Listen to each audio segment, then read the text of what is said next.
It's time to make the applique frame 1 on our Star-Spangled Beauty ladder quilt.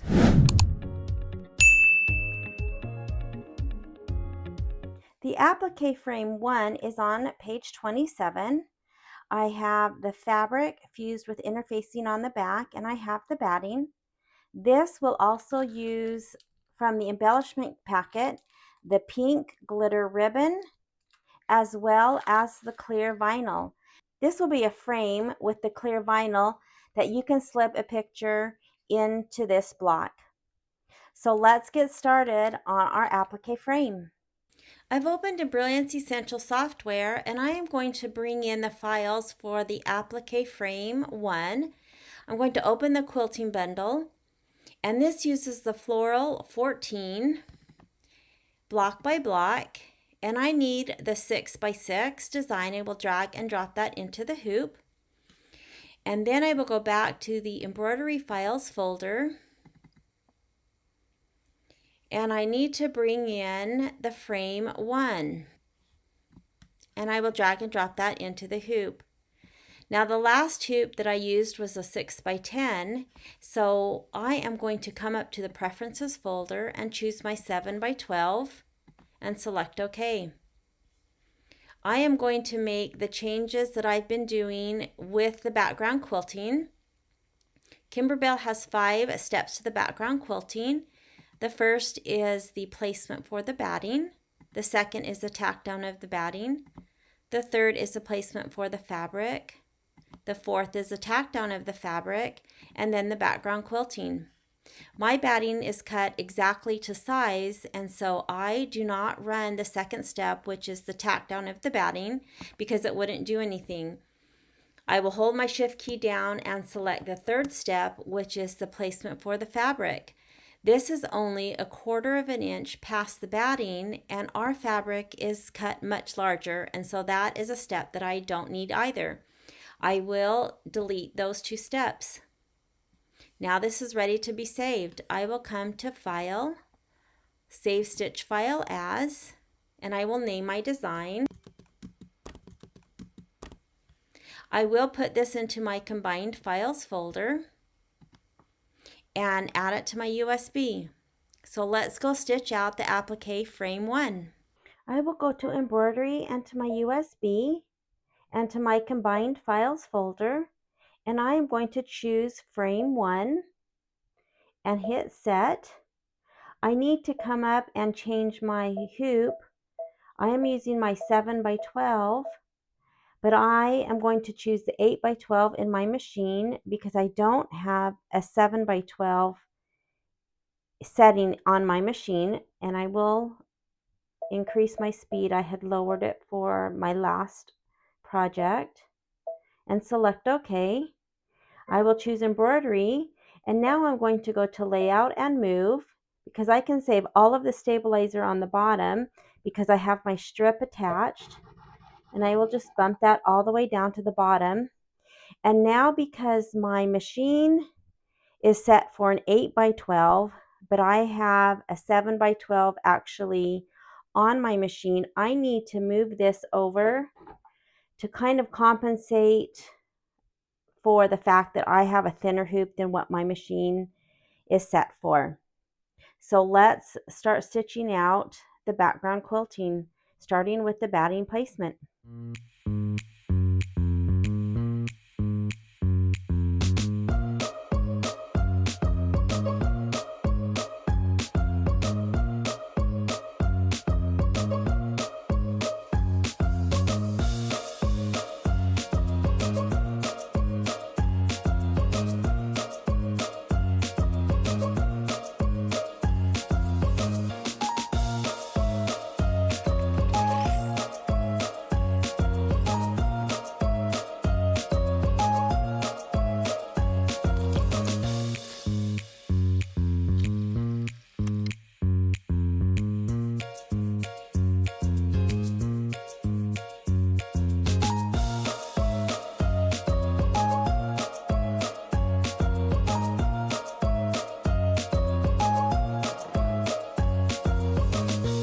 I have just stitched out the placement line for the vinyl that will make this little pocket.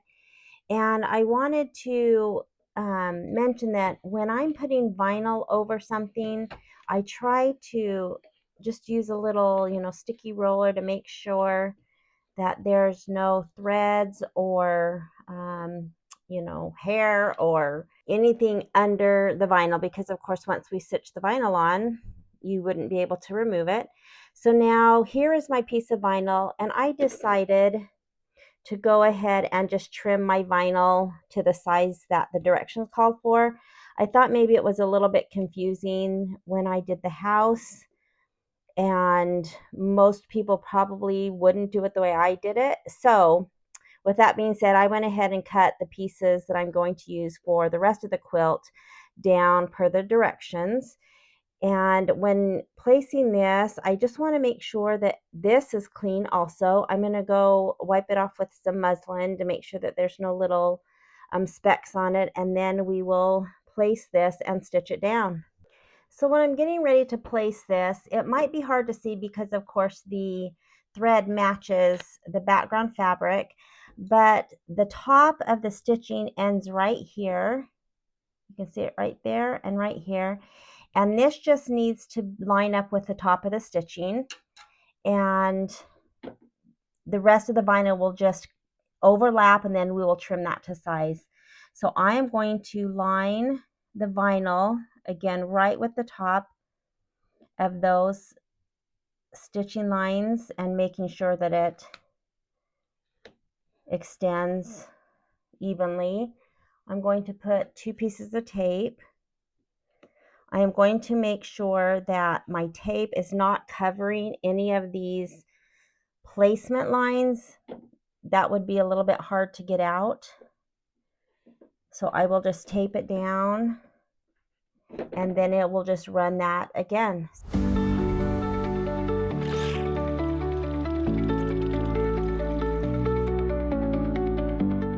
Now, normally I try to wait to trim raw edge applique when it's out of the hoop, just because I feel it's easier and gives a cleaner look. However, I need to remove this, at least the bottom, because the next step is going to stitch the ribbon down, and we don't want it to, stitch this vinyl down. So I am going to go ahead and trim this in the hoop.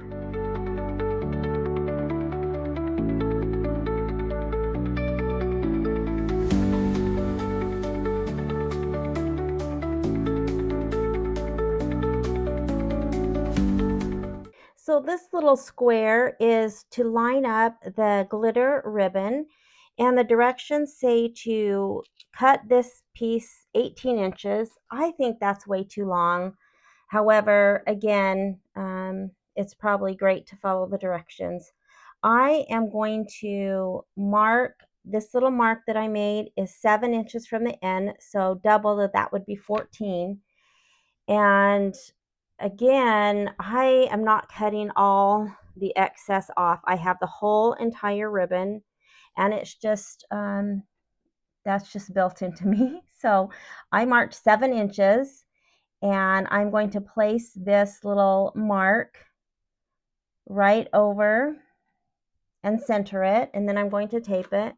Now, if you cut your ribbon to the 18 inches, you would just have, 9 inches on this side and 9 inches on this side, and just fold it to find the center and, put the center where that little mark is.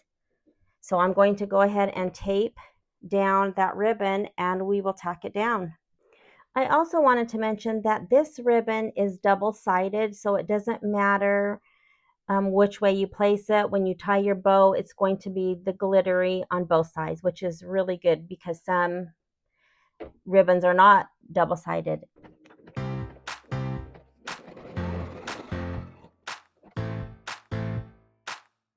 So I've taken this out of the hoop. That was our last step to tack this ribbon down. And I just wanted to show a better picture. So this was 7 inches. And then here is the rest of the ribbon. Again, I just, I can't help it. I want to save. So anyways, I to tie the bow, you would just, you know, make your loop and tie it and figure out, you know, how big you want the loops. Make it nice. I'm going to work on this and, you know, cut this excess off. They have the little tail cut really short. It's actually quite a small bow on theirs. So I'm going to just see, I'm not going to do that right now, but you can see how long even this 7-inch piece that I have. Again, I'm going to work on my bow, but it would be way out here. So that's why I felt 18 inches was a little bit long, but that's okay. So for now, I am just going to not worry about that. Then when I do tie it, I will just cut off, and then I'll have, you know, I don't know, 4, 5, 6 inches more than I would have if I would have cut this to 18 inches. So now I'm going to cut this muslin off. And then I want to show you that this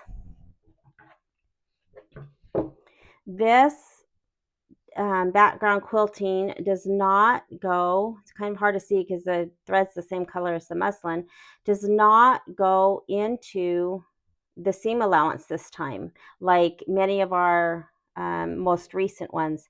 So I am going to take this basting out and cut my muslin right next to the batting line and then trim this.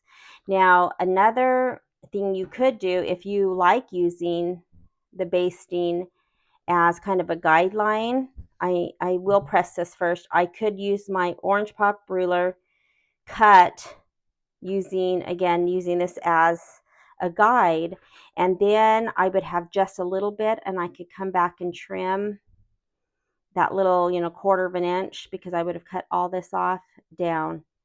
So let's get this block pressed and cut to size. I decided I am going to just cut this off to the same 7 inches, so it's not, you know, in the way and kind of confusing. So I will add this back to my embellishment packet. So I pressed my block. I did not press it from the front at all. There's a, you know, a lot of vinyl, and so I flipped it over and I kind of spread this ribbon out flat, flipped it over, and you can see the ribbon coming out, and then I just pressed along the edges. I really didn't even press. You could. There's probably enough protection. If you press over vinyl, you might get condensation when you flip it back around, but that's fine. It'll go away. I'm just going to keep these kind of up and out of the way, and when I'm done with this block, I'll work at getting that together.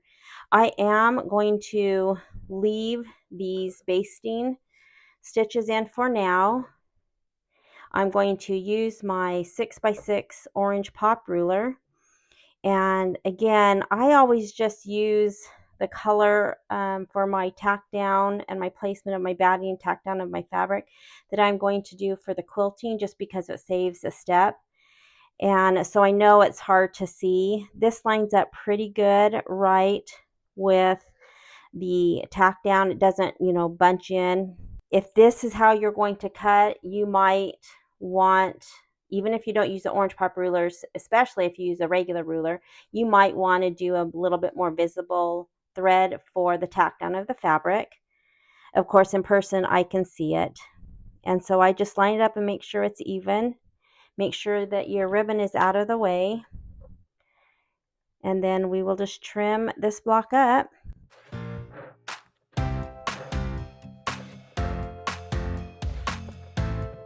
Sometimes I don't get quite that last little piece of thread.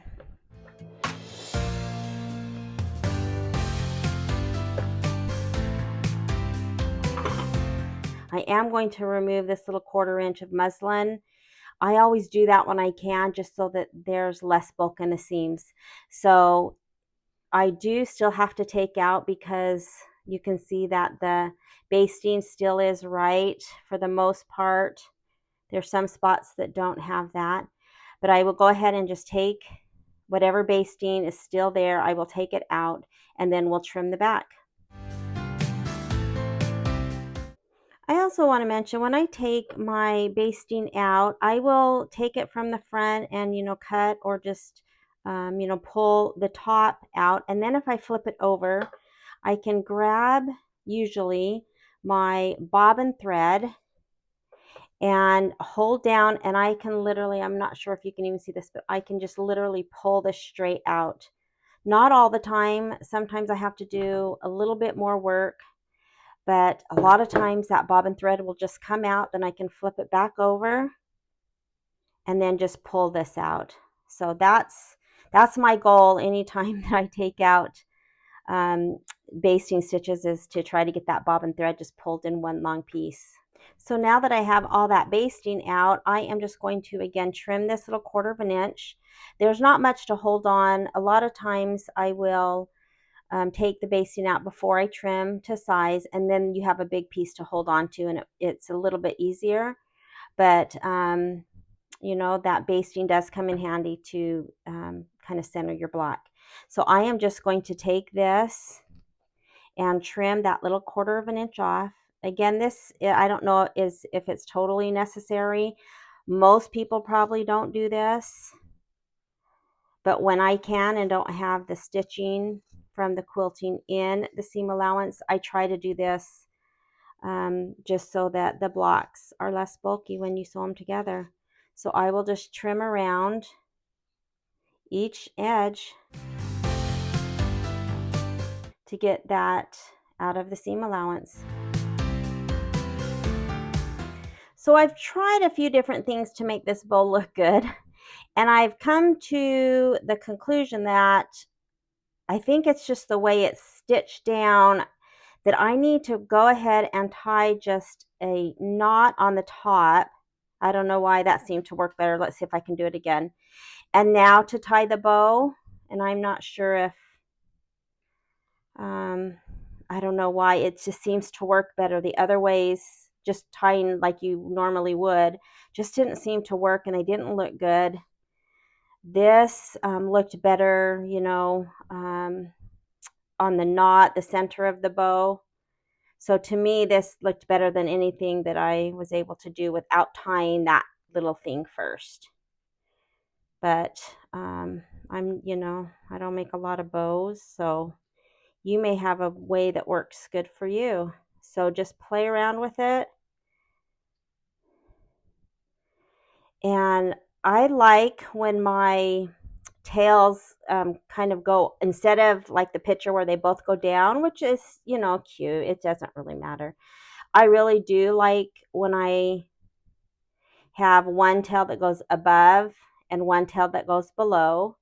I'm going to take and angle it.